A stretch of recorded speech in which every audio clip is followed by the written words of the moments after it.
back to the channel, fam. Big shout out to my new subscribers. If it's your first time, share, like, and subscribe if you like videos like this. Someone explain to me what the this is a shadow of.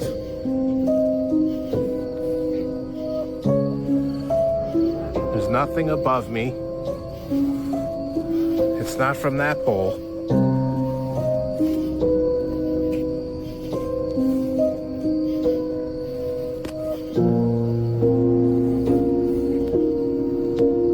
Hey guys, that's a glitch in the Matrix. But hey, don't you worry. The devs are working on it and it will be fixed in the next update.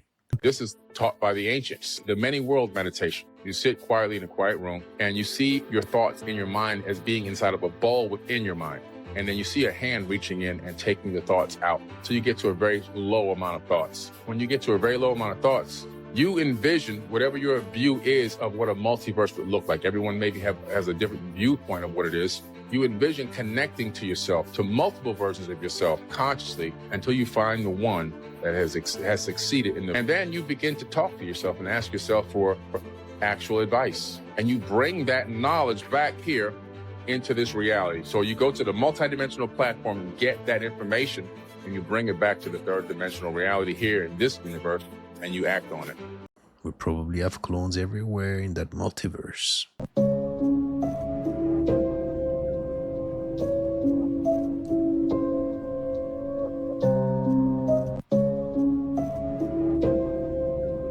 Did that thing walk right through the fence? And there's something over there crying. Do you guys see that? Do you guys hear that crying? Look, it's fucking moving. What the fuck is that?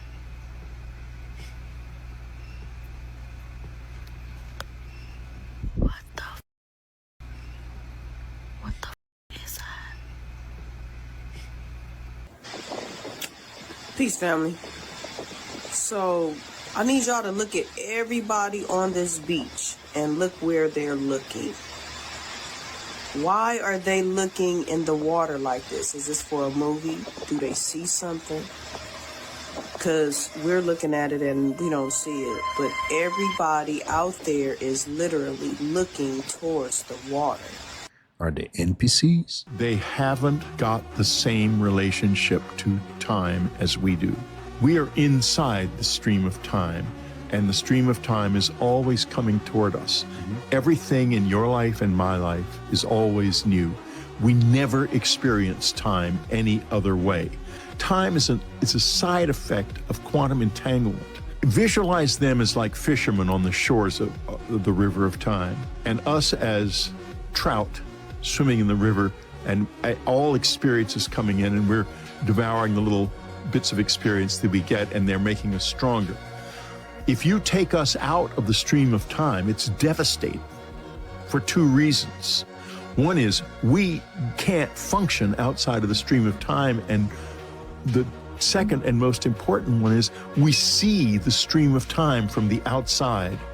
And if you do this, believe me, it's horribly hard, because for a while after that, your life is all known to you, and you are like running on rails. It's like automatic. It's horrible by being locked up in a physical body.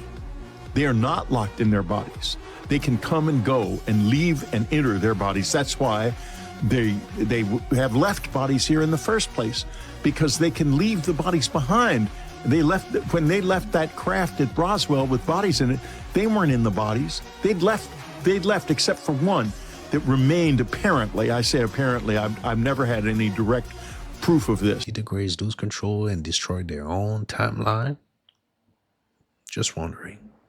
This guy, John Stewart Reed, he does music medicine. His father was a scientist. They were allowed access to the King's Chamber in the Pyramid of Giza. Wow. And you know the big box that's in there? Sarcophagus. They put the frequency reader where you play a certain frequency and it makes a pattern. Yeah. They're reading the frequencies from the King's Chamber and they put it in the sarcophagus. And what it did was it formed different hieroglyphics. Weird. Ones that they've known before. Yeah, from Egypt. Is that how they got the hieroglyphics in the first place? Their language? I don't know. It's frequency. Oh my gosh. Dude. Yeah. That's crazy. But he said something very strange happened. So years prior to that, he got in like a car accident, broke his back, and had to have surgery. And so he lived with like chronic back pain. And he said after they did this experiment with the frequencies in the King's Chamber, his back never hurt again. And so he started studying it, and they take people with like diseases and chronic pain, and they play certain frequencies. And he says their blood gets pumped full of oxygen just from these frequencies. Wow. And it allows the healing process to happen quicker. That's the juicy part. That's the crispy chicken.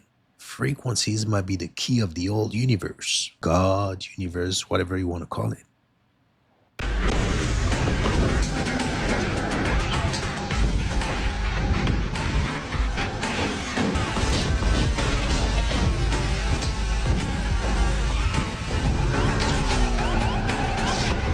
They impose limits to control us. Limits to make us blend in. Make us...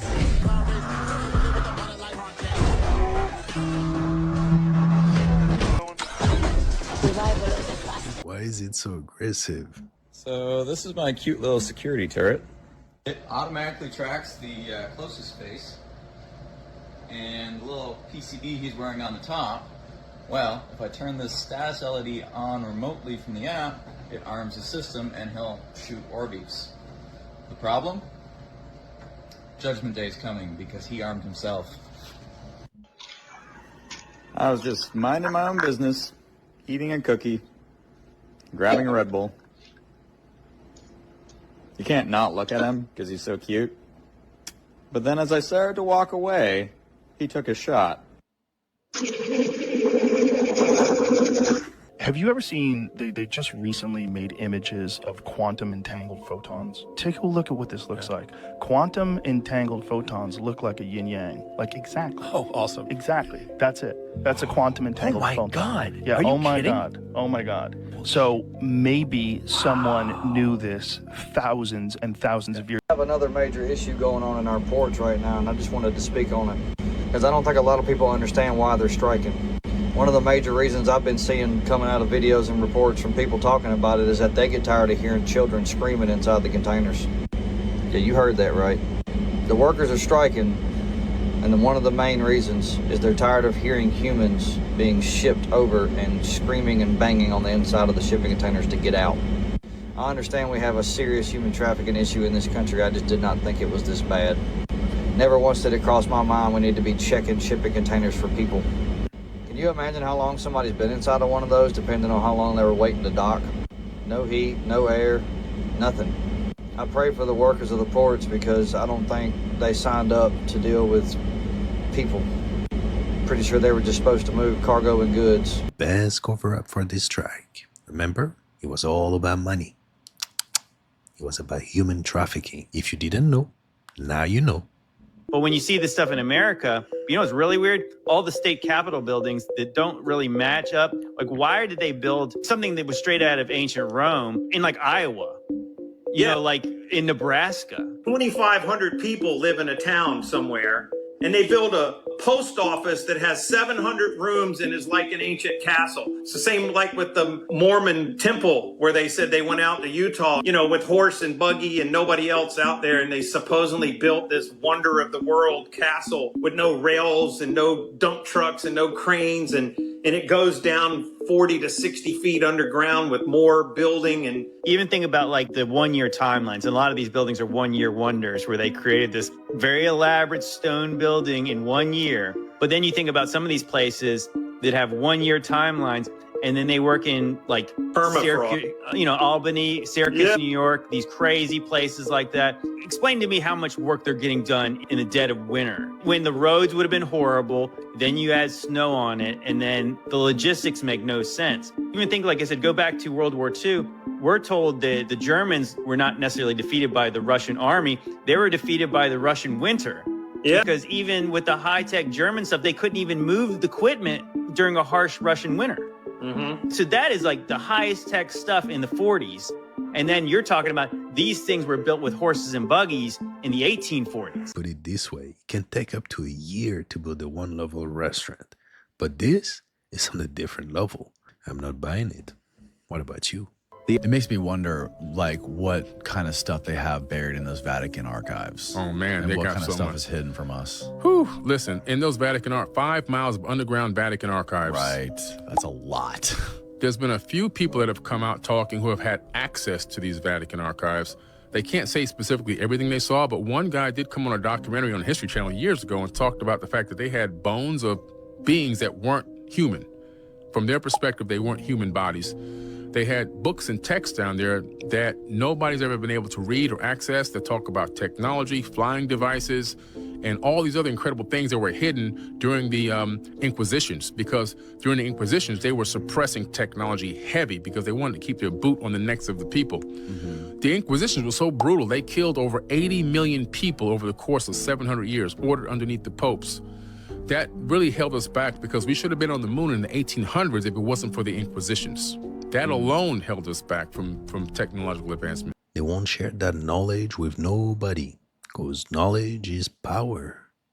Those craters are never in any particular angle. In other words, if I'm free floating through space and I've got things coming at me, it would hit an angle and then make a track until it comes to a point where it stops, and then it would create a crater. Mm-hmm. All these things are straight down, perfectly straight down.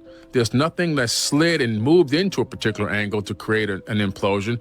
It's all an explosion. It looks like all implosions, like what you're talking about. You have these craters that seem to be all almost the same depth. The Earth is a bhumandala. Bu means plane. It's a plane mandala. A mandala is like a square or a circle with all those beautiful shapes. According to Bhagavad Gita, Canto 5, the Earth is called Bhumandala on the island of Jambudweep, and in the center is Mount Meru, and Brahma sits on top. Brahma is Jehovah, Abraham, and from that magnetic mountain, it shoots onto the firmament and creates the wormhole of the sun. It makes it. From Mount Meru, it is a clock which turns every 24 hours. It turns and it projects from the center of the Earth, magnetic, onto the firmament. Thank you, Pierluigi Gino, as well, the Italian genius, who said, the sun is rotating above our heads in the ether. When they did the interferometer experiment, Sagnac and Michelson-Morley, to see if the Earth is moving, proving that if you've got a round table that is turning on a spinning Earth, and you have beams going across each other, split and then recombined with no interference patterns,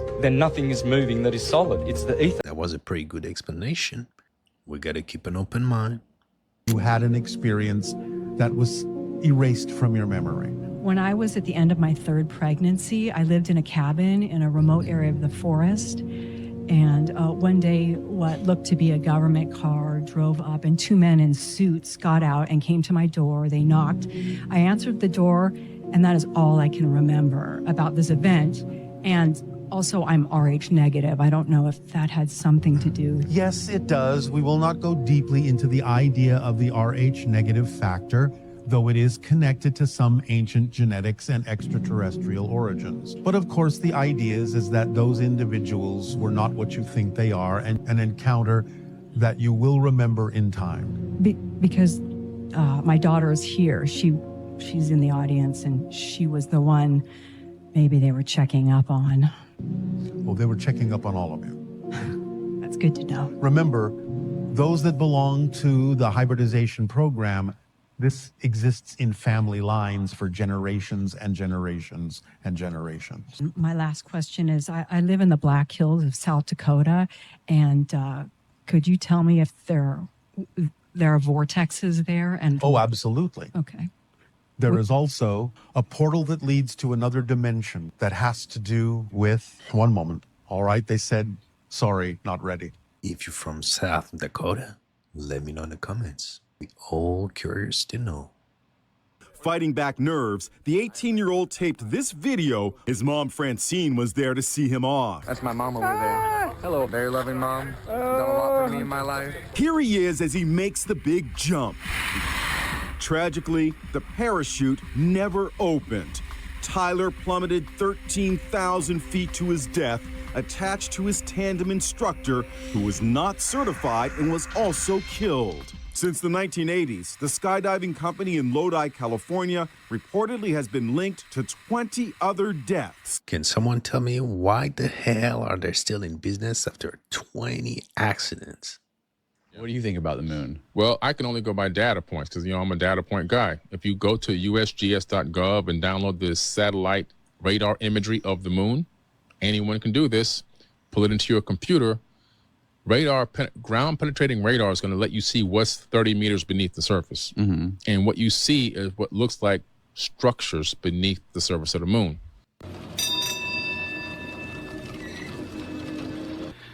This is a 1909 Baker Electric. That's quite an ornate interior.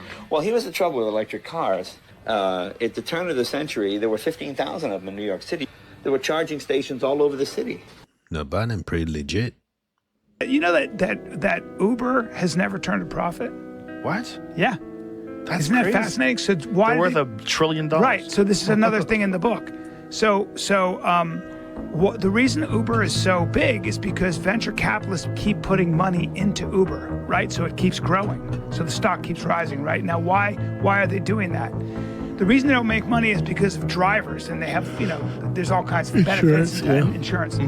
They're waiting, investors are waiting for cars to become autonomous where they don't need a driver. So Uber's gonna have computer-driven cars. That might take 10 years, but then you get all your money back. Who's gonna fucking trust that? They posted a net loss of $9 billion. How about that? Oh my God. This is going on all the time. Look at this. In 2021, Uber posted a lower net loss of $496 million. Hey guys, good news. We only lost $496 million this year. Primarily thanks to the business divestitures of various assets throughout its history. On an annual basis, Uber has never made a profit. How about that? Wow. That's so weird. I would imagine it's one of the most successful companies that everybody's Ubering. And this is the problem with our business system and our marketplace, is because in a lot of ways it's fixed. Oh, they had one profitable year in 2018. Yeah. Okay. But look at that. Go back to that. Over the next 3 years, it's lost $15.6 billion. Would you ever have thought of that? No. No. Oh, but it cut its losses to $400 million in 2021. So the reason that So the they made a company little keeps money. growing is venture capitalists keep putting money into it. And if you keep putting money into it, you can expand its value. And they're doing it because they believe in autonomous cars? Yes. Like, Now here's another thing. So why in New York City there are buildings, high-end buildings that they build, right? Like where the apartments go for $5 million, $10 million, $20 million, $50 million, right? They're 80% empty. Do you know why they're 80% empty? And why there's so much real estate in this country with high-end that's totally empty? Because people from China, Russia, South America who are doing nefarious stuff, they'll buy an apartment, they'll buy a flat in London for $140 million. You go, what, $140 million? Who would ever live there? They don't live there. They don't rent it either, because then they can't call it as an asset. Investment. Now what you do is this. You take that $140 million flat and you borrow against it. You borrow against it. So now you take that money and you put it in the stock market, and that's how you wash your money, baby. Whoa. Yes. So now in the government, That's how you wash your money. Yes, but it fucks everybody else up in the high. You are in the dark arts. That's from this book. Jesus. From a hacker's mind. Wow. Yeah. That's great. What a dirty business. Brian. Right, venture capitalists. What about government-backed money printing machine injecting more money into those companies to get more control? The Roman Catholic Church was not started by Jesus. It was started by a Roman emperor. And it was headquarters in Rome, not the heaven. It was mixing Judaism and Mithraism and some of the other religions of the Arabic world that also worship the sun, and brought all of these different religions together in order to confirm the power of Caesar in Rome under one religion and one government. It was actually a world government, supposedly at the time. Catholic means universal, meaning whatever, air is Catholic, because air is all over the world. Water is Catholic. Anything which is all over the world is Catholic, because it's a Latin word that means universal. Constantine was trying to unite all the religions of the Roman Empire into one. Religious divisions are very dangerous. and they can also harbor treason and anti-government. And so Caesar realized if he could bring all the religions into one religion and call it Christianity, and yet it would have all the parts of everybody else's religion. It would have Judaism, worship of the sun. It would have Yahweh as a part of it. It would have Mithraism as a part of it, so that everyone could agree to follow one religion which Caesar would rule from. Finally, someone that knows history. In your film, you kind of uncovered a link between Stranger Things and a real-life government facility in Montauk. What's going on there? Yeah, that took place back in the very early 1980s. It was Camp Hero was the name of the location, and it was considered to be the Montauk Project. And they were doing very similar to what you see in the TV show Stranger Things. They were doing the exact same thing, except a lot of these children that were in this facility, they were being kidnapped off the street. They were usually homeless, runaways, and things like that. And they were using drugs on them and causing them to, basically learn psychokinesis to untap these powers. But again, this taps into what Russ Dizdar touched on in his book, The Black Awakening, that they were literally trying to shatter their minds to open them up to demonic possession and tap into demonic powers.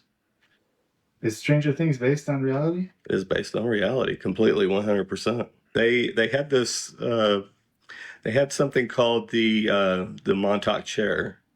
And whenever they would be sitting on this, it somehow enhanced their powers, their psychokinetic powers. And whenever they would sit in this chair, they could think about certain things, and things from other realities would automatically appear. Well, it wasn't just certain objects. Sometimes it was entities, creatures.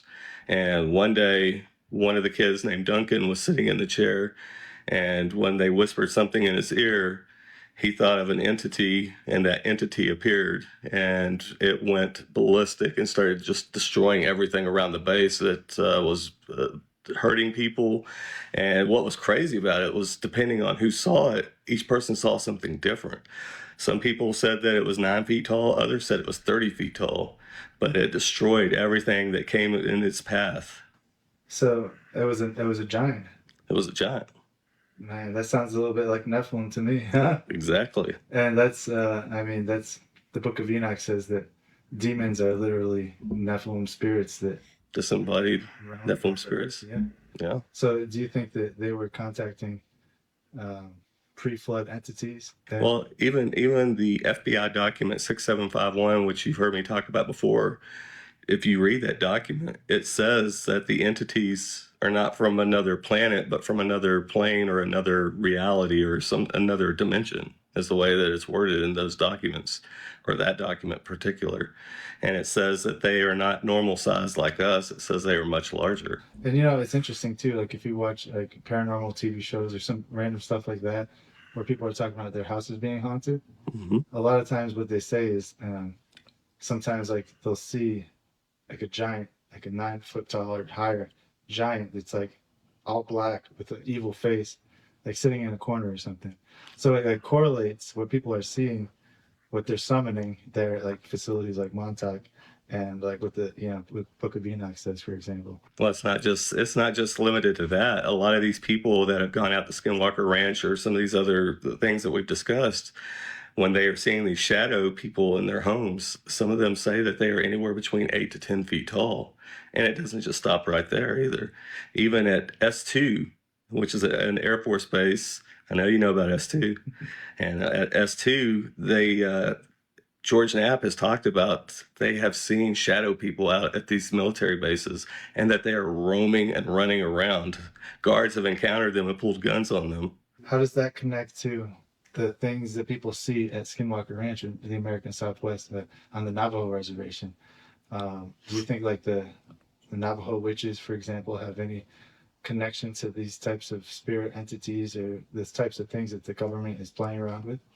Well, if you listen very carefully to what the Navajo and the people are saying out there, especially the indigenous people, they talk about these things like they're more demonic entity. And this is coming from them. In fact, do you know much about the Great Witch Purge of 1878? Let's talk about that.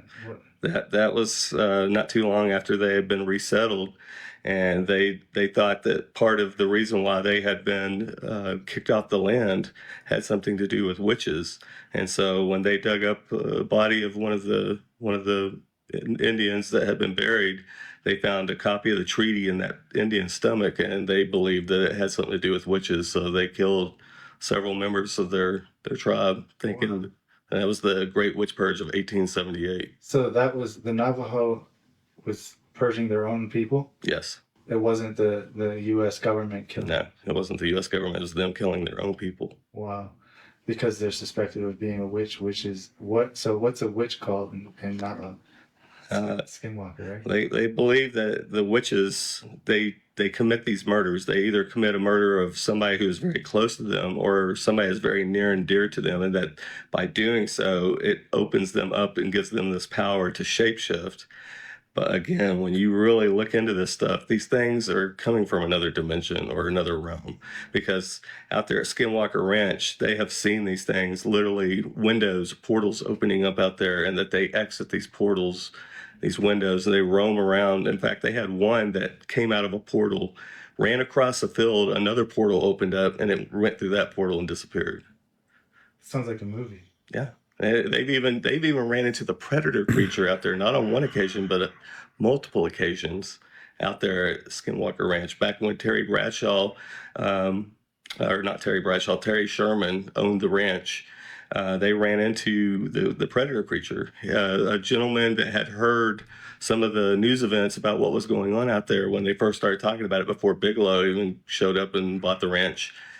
Somebody had drove out there and wanted to know if he could go out onto the property and pray or meditate.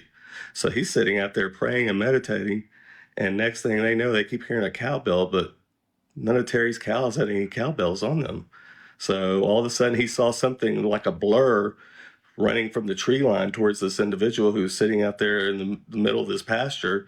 And whatever it was, he said it was humongous. He said it ran up and stood right over him and said it was louder than a bear and a lion.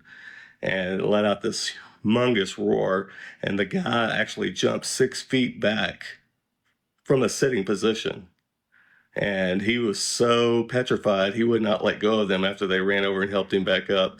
Finally, Terry had to tell him, he said, if you don't let go of me, I'm going to hit you.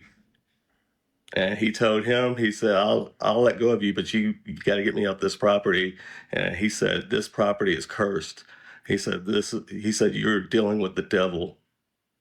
So what do you think's actually going on there? Like, were there portals opened up through Navajo witchcraft or similar, or was it? This has been going on for a very long time because Franciscan monks who have been out there since 1776 have reported seeing 3 fireballs flying around in the sky out there. So this has been going on for a very long time. The Indians have known it even longer than that. And like I said, most of them, they won't even go near the ranch. And the ones that do, they usually take offerings or animal skins and they put them on the fence post to ward off the demonic spirits and keep them at bay. That's their words. Brandon Fugel, in an interview that he did with Sean Ryan, actually said that, and I've got that clip in the film. And that's the thing, is that they don't even like talking about these entities. And it's not just that, but it's Wendigo. Any of these entities that you can name off, they do not like them being mentioned because, like they said, if you talk about them, it's invoking them, and they will come looking for you. So this sounds more demonic than anything. Even Jacques Vallée and a lot of these researchers, especially like Nigel Kerner and all these other ufologists out there that really study this, they all akin the whole alien thing, that it's more demonic than it is something coming from another galaxy or another world. So you think that all the stuff basically from, going from Roswell all the way to Kenneth Arnold's sightings, to Montauk and Stranger Things and Skinwalker Ranch, are all connected in a way that a lot of people don't. They think it's separate phenomenon, but you're saying it's all the same thing, manifesting itself in different ways. Yeah, it's all absolutely connected. In fact, did you know that Kenneth Arnold and Jack Parsons were flying buddies. And Robert Goddard, who was another rocket engineer that was early pioneer in the rocket engineering, lived in Roswell, and he also knew both of these individuals.